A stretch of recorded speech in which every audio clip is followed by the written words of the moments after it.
Now, when St. John of the Cross writes his books on mysticism, they are commentaries on his poems. And he says that in a darkness, better than the light, he would find God. That's what it boils down to. And what happens here is that, remember, our person in the illuminative way has shining within them, I'm using a visual analogy, a bright icon of God, of the Holy Trinity, an icon that floods their soul with beauty, with peace, with love, with joy, so that they happily give everything up for God. Whether they're married, whether they're single, whether they're a parent, whether they're a religious, a person who gets this way runs with the love of God.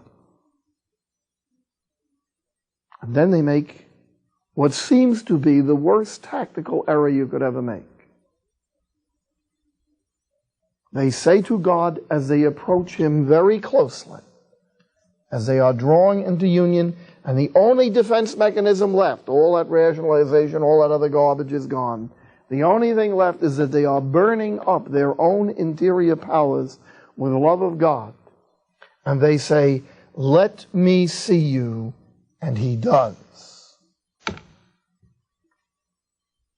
And the icon disappears in a moment, in an hour. God is gone. And the person walks into darkness and into a great desert. Nothing moves.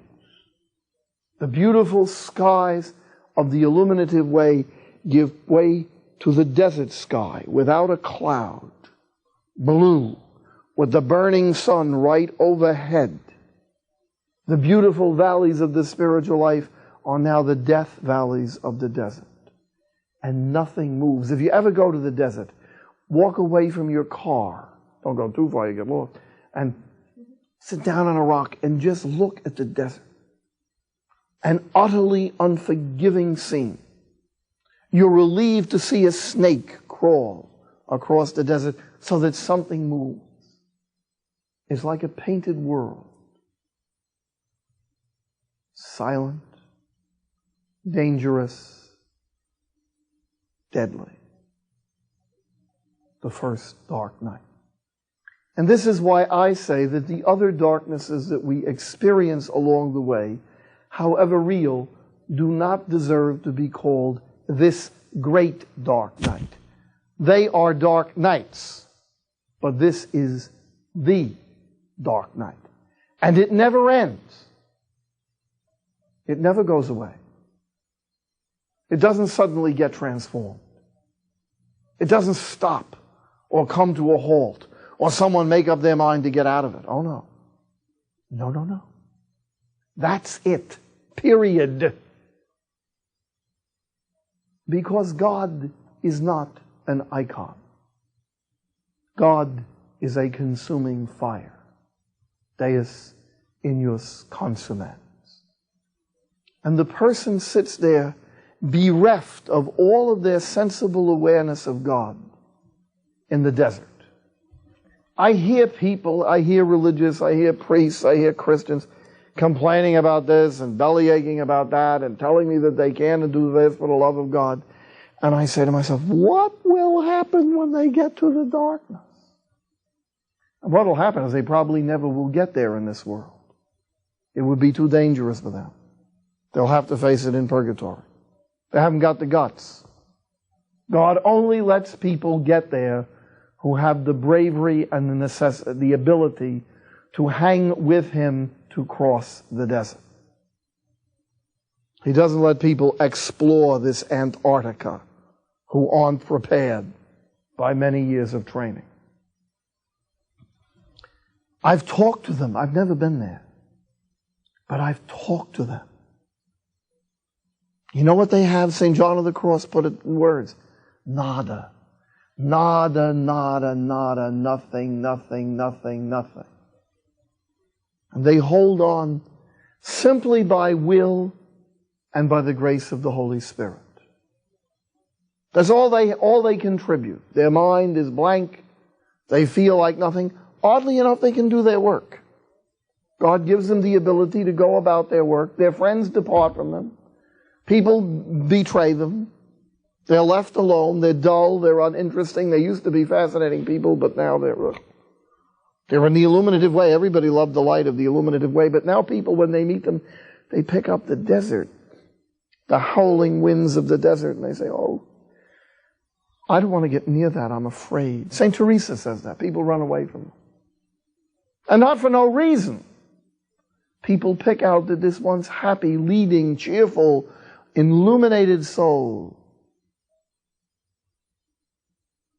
is a blanched skull lying on the floor of the desert. And it doesn't change. Ever.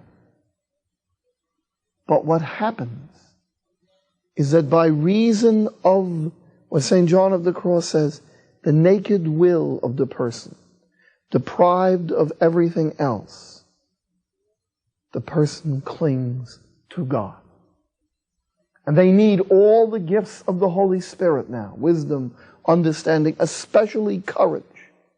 They've given up everything for God, and now He's gone. And they get used to the desert. They start to like the desert.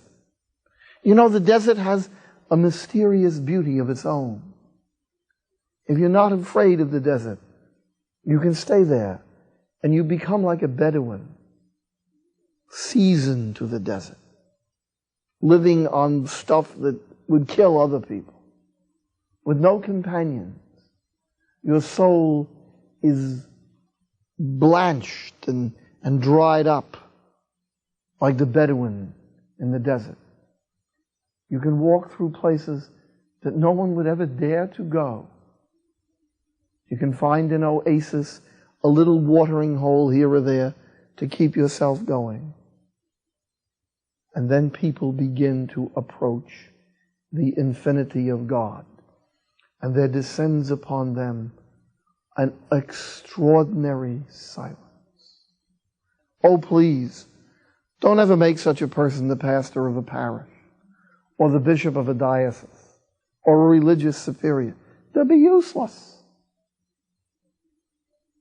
Because all of the things that we think are so important are now left in the past.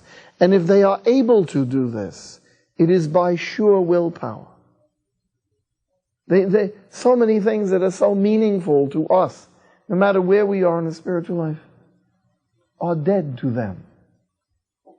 Because their eyes have seen eternity. They are like Lazarus after he came back. I often wonder what Lazarus must have thought to be brought back to this. I wonder if he just laid in sleep in the tomb, or if he saw anything of the other side. I wonder if the rest of his life he didn't have a yearning to see again the green fields of paradise. I wonder how boring life must have been for him. But it's, for the holy soul, a desert. And here begins the greatest of all human experiences. The highest thing that any human being can ever come to in this life. The people who live in the vestibule of heaven. The people who have died to this world that they might live to eternity. And I will speak about as best I can, because I've never been there. I'm a Polynesian telling you about icebergs. I'm telling you about what it's like to be an astronaut, and I've never been off the ground, but I'll tell you what the saints say in my next lecture.